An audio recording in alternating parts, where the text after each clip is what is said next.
Welcome to the Operation High Ground podcast. In these podcasts, you'll hear helpful information focused on the reintegration of our heroes returning home from active duty.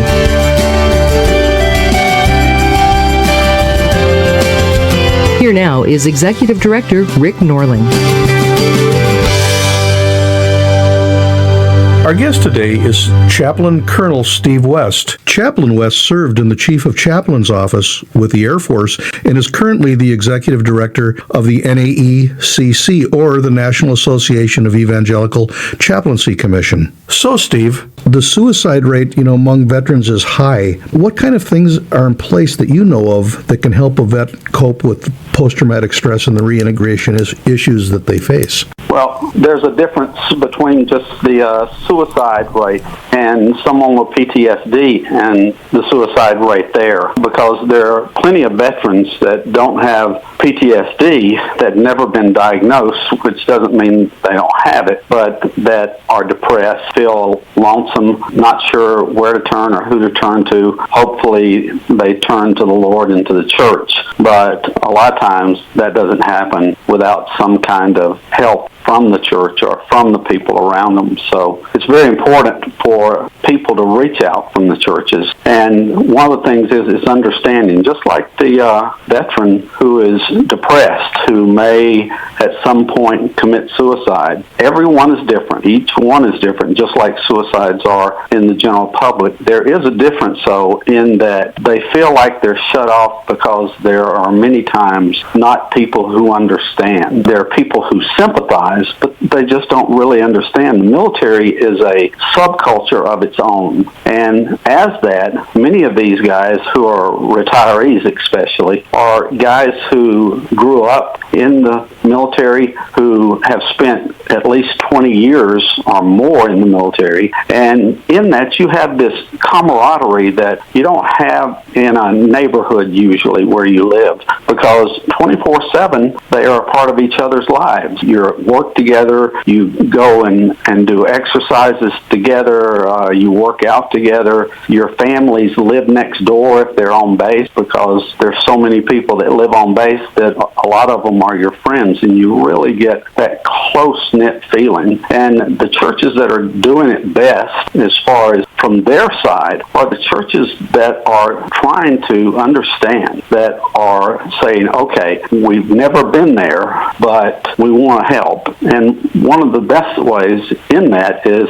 have a church that has the programs that they run toward veterans, military members, family members, the whole military community. Have people who have experienced that to be leading the effort, because they'll understand and know what program is needed. And quite frankly, the biggest thing probably is that people need to know that people care about them and that they're not alone, and that you don't have to experience the exact same things for it to seem that way. What I would say to a veteran who says that and said, they just don't get me, and so I just can't feel comfortable. Well, maybe they don't get you, but at the same time, you don't get them, because that's not how you were brought up in your adult years. You were in the military, and because you feel that it's different and know it's different, which it really is, the same thing applies to you. So it takes both sides trying to do things, and we try to educate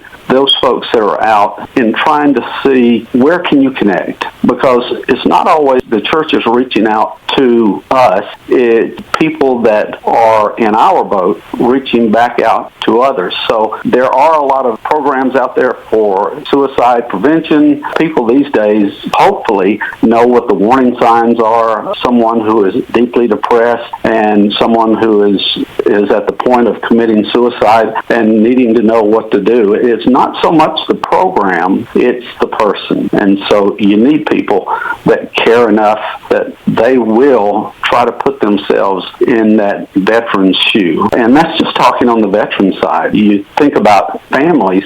A family doesn't sign up to go to the military. The person does, whether it's a husband or a wife or single when they came in, but the spouse didn't sign up to do that, and yet they are a part of everything that you do. And so one of their problems is that they've been pulled around the world and they've had to experience long times of separation from you as the military member. And because of that, they go through their own pains. And I try to tell churches, if you want to help with the ones in your community and the ones that are in your church or that you want to reach, remember the families.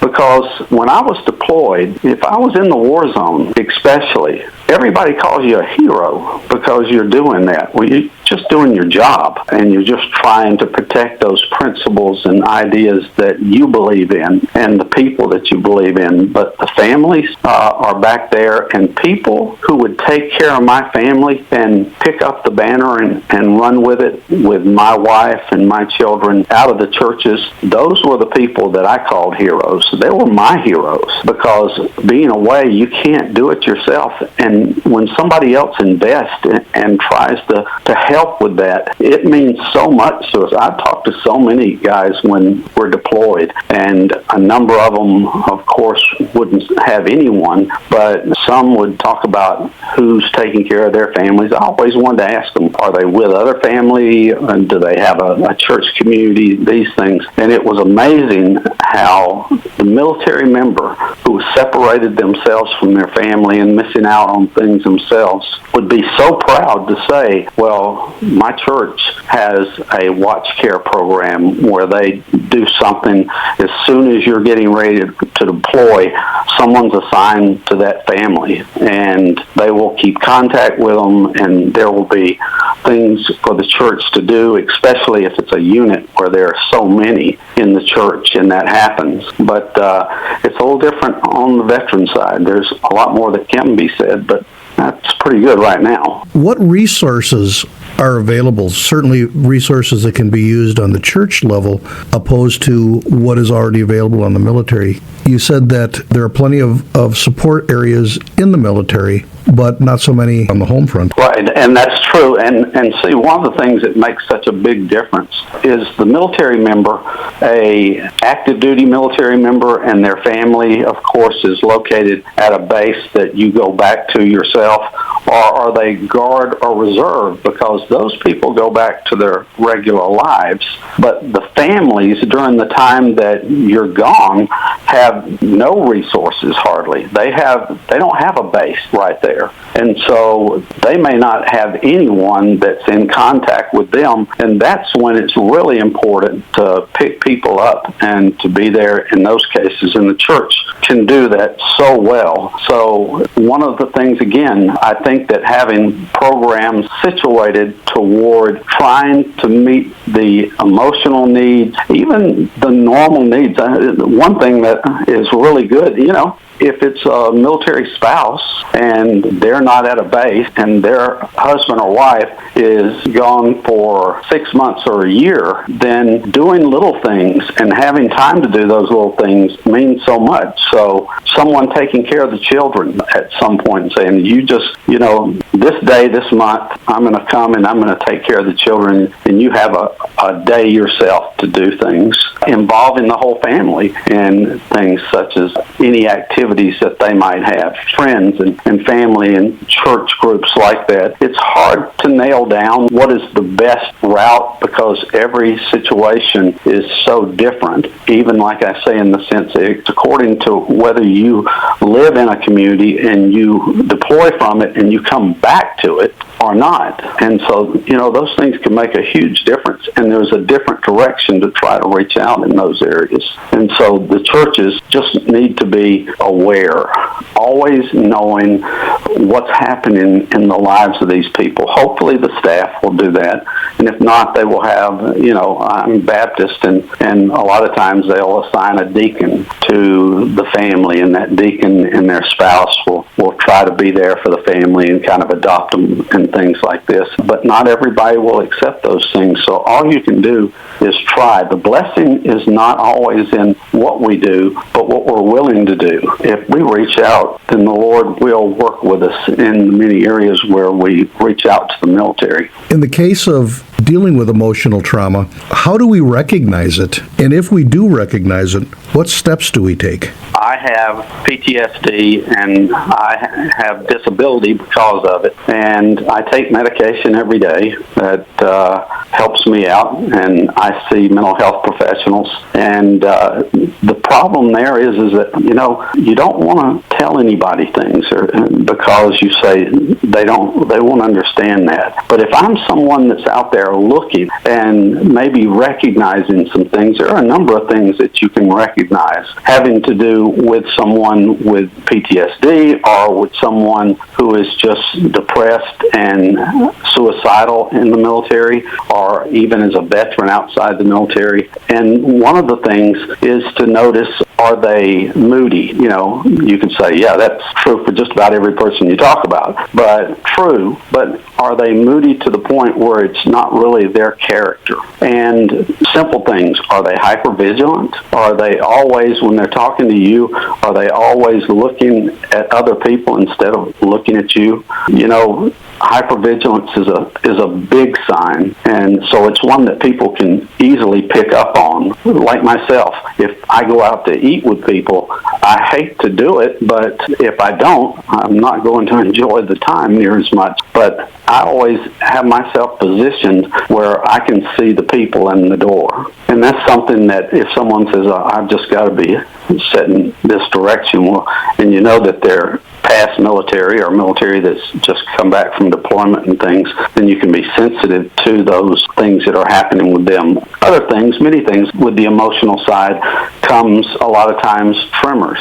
And so I've noticed, and I will notice when I'm looking for how a person is that I do know has PTSD, what their mood is or what their situation at the moment, such as do they have a singled out tremor, maybe just the left hand or the right hand, and they're holding a fork and you notice that they're coming up to their mouth and it's shaking. Those kinds of things. And of course, for those of us that are getting older, it starts to get to be just a real pattern in life. But for the ones that are experiencing emotional difficulties, then you might see those things. Also, do they get to the point where they're withdrawn, where you just see them, maybe they're not hypervigilant to you, maybe they're not someone who is moody to the point that you see it happening and maybe it wasn't before, but are they withdrawn? Do they go out of character? And if there was someone that was interested in people and was always wanting to be with people, and now they're kind of withdrawn, they may be at something, but they're not going to be in the forefront anymore. They're not the life of the party. They're not the jokester and things like that. So just like with any depression, those in the military who have had terrible experiences that have certainly had trauma over and over, it's just like me. When one of the times I deployed, I was at a theater area hospital, which was the biggest one in that country. And so as troops were wounded, they would come in there, and we had a trauma unit and all these things before stabilizing them and trying to get them out of the country. But in that, one of the things that you could see is trauma every day. And you would see children and mothers, dads that are civilian. And then you would see our military members, and it makes quite an impression. I said before I went on that deployment, and they said, well, you'll be there in a hospital setting. Are you okay? And of course, I'd been an EMT most of my adult life, and I was a police officer at one time. I said, I've seen everything. I can't be hit in such a way that it just emotionally takes me out of a situation, because I've seen all these horrible things that have happened to people. Once I got there, a couple of months into it, I realized that I was having a lot more trouble than I had in the past, and that I ever thought I would have. And it just kept getting worse. And finally, one day, the Lord just gave it to me. I was seeking an answer, and I was trying to even look at my own faith and say, am I doing what I should be doing? Am I faithful? Am I praying enough? Do I care enough? Why is it that this is affecting me so negatively? And one day, the answer just came to me. And I do believe with all my heart it was the Lord, and that was everyone that I see coming into those doors that have been hurt and traumatized by the horrors of war. Someone meant to do it to them. Someone meant to kill them or to hurt them. Every one of them that came through, and it came down to the intent. Back home, people would have accidents. They would be in auto accidents. They would hurt themselves at home or at work and things. They would get really sick. All those things that they would come in for, pretty much. Some of them certainly were people who were shot or stabbed and things like that. But imagine the difference in being an ambulance technician, an EMT, or a paramedic in the States, and you know that you're trying to help, but at the same time, it's usually not intentional that you're picking up these people. But when you walk in the doors of that trauma center, every one of them, someone wanted to kill. And because of that, it makes a much deeper, profound effect on you. And it's one that has never left me. Those are the kinds of things that our veterans and our military who are still a part of the active uniformed services, whether they're Guard, Reserve, or active duty themselves,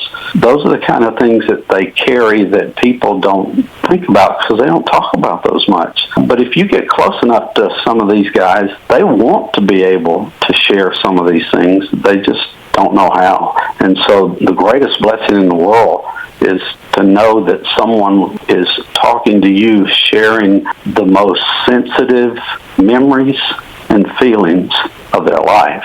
And when I'm in that situation, I say, Lord, what a privilege. This person is talking to me and hasn't chosen to talk to anyone else.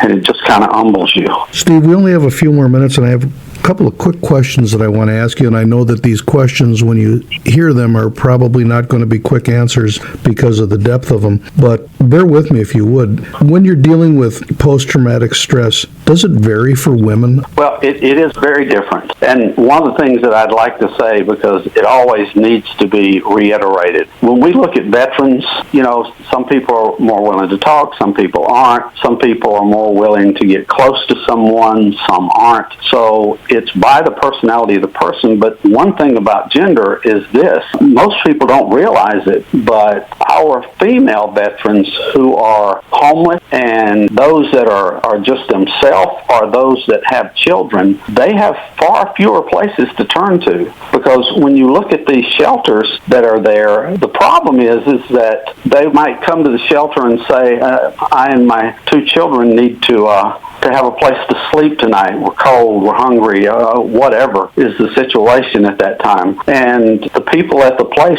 their hearts will go out to them, but the problem will be that they have a big room, a bay or something, where they have cots out there for people who spend the night there and things. And the biggest problem is that almost all of them, or all of them, are for men, because there's one room and they say, well, we can't put a woman in here or children in here with a room full of men that they don't know, that are not comfortable with. So because of that, there are far less opportunities both in the homeless situation, in programs. The problem with a lot of those is that they're run by the general public a lot of times, and they seem to think of the military as being men, knowing there's a few women in it, but men. But the reality is that there are a lot more females than there has ever been. And so they're getting into every career field. And so they have a great need. And the biggest problem as far as the PTSD and those things with them is if it's not a government program where it's set up to work with them, they many times don't have the support base that the men have, because the men have each other. That's one thing. Go to a VA hospital and just sit there, one of the waiting areas. It is way primarily men. And you will see those men grouping together, and whatever age they are, and talking about their experiences, talking about what service and what division and where they were and these kinds of things. And yet at the same time, usually if there's a woman there by herself, then she's just sitting there by herself. And so it's recognizing that the need there to help them. The post-traumatic stress is possibly not different for them. They're experiencing the same things and going through the same things as men, but they don't have the support base that men have, and it's important for us to know that. And so I would say certainly in that area there's a distinct difference. If you don't mind, could we stay on the subject of the females?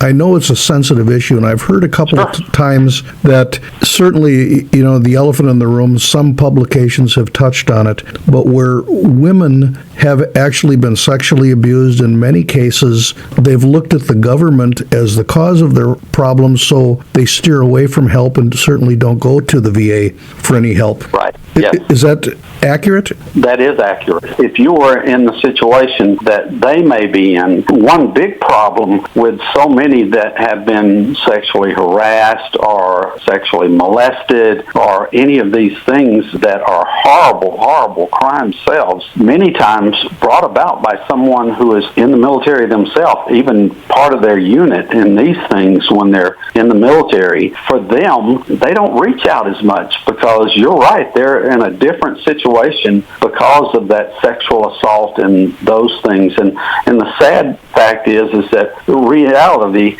is that there are many women who never report it because they're afraid of what it will do to them while they're in the military, or how it will affect their career, or that people will not believe them. And so in the area of trust, it is much harder because it's hard for them to trust, and there's reason for it. And so they may never seek those sources that are out there. And then the smartest thing to do, if you're one of those females especially, and it's you or you and your children or whatever it is that are having whatever kind of difficulties you may have, reaching out to foundations and programs. You can go on the internet and find in your local area, you can find out what are some programs that are there that are centered on the women, and they are beginning to pop up more because it's understood that the highest suicide rate among veterans, as far as not numbers,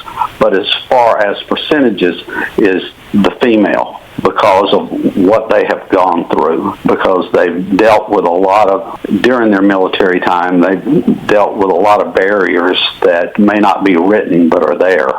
And so the culture itself does. It's a whole new area to research that I think hasn't been touched on. How would you describe to those of us who don't fully understand it, it's a buzzword that many people are starting to use, what is moral injury? Moral injury itself has to do with things such as you're having difficulties because of a event, or because of a number of events, or just because your experience. And when it certainly comes to that you don't have in yourself the ability to forgive yourself.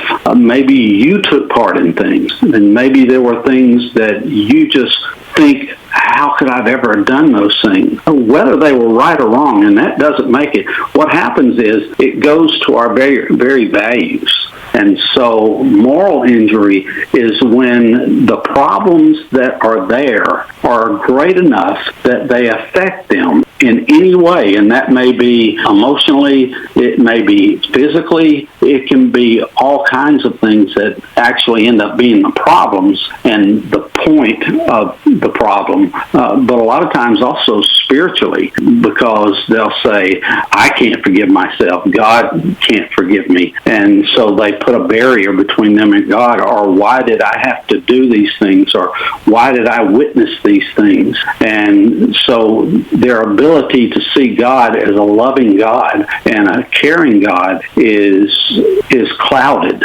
And it's clouded by the experiences. So when we talk about moral injury, it may be something that I did or did not do that caused a moral dilemma, a values dilemma, a spiritual dilemma in our life. And it can also be that we don't have the ability, we don't believe, to forgive others who have done things that we saw, to forgive the enemy, to forgive your buddy who was always there for you but did some really, really borderline things, or maybe completely out of what you would believe is a moral value, and that we should value these things. So it comes from those, and for me, the best thing to say about moral injury, and there are a lot of definitions out there, and so according to what way someone comes at it, whether they're coming at it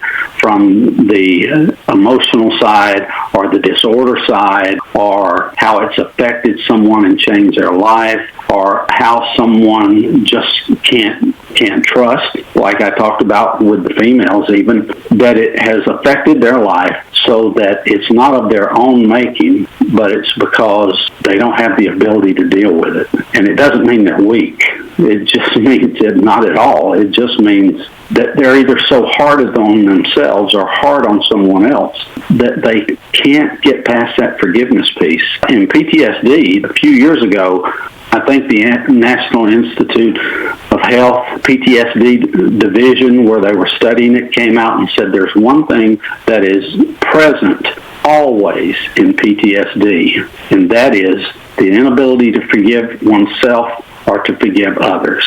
And it's always there. And isn't it interesting that it comes back to forgiveness, which is what the Lord teaches us to do with other people. And sometimes we don't do it with ourselves. And if you were to sit in front of me and say, I can't forgive myself for those things, then I would say to them, okay, say those things didn't happen to you, and they happened to me, and I couldn't forgive myself and was struggling. As a friend, would you want to help me? And would you help me get out of that? And of course they say, absolutely. Well, let me help you then, because it is in the other side looking on the outside back to you. And I can tell you that because I care, and maybe because I have experienced some of the things you've experienced, I think I can help you in that area to come there. And so moral injury becomes many times the hardest to not prevent, but the hardest to get over.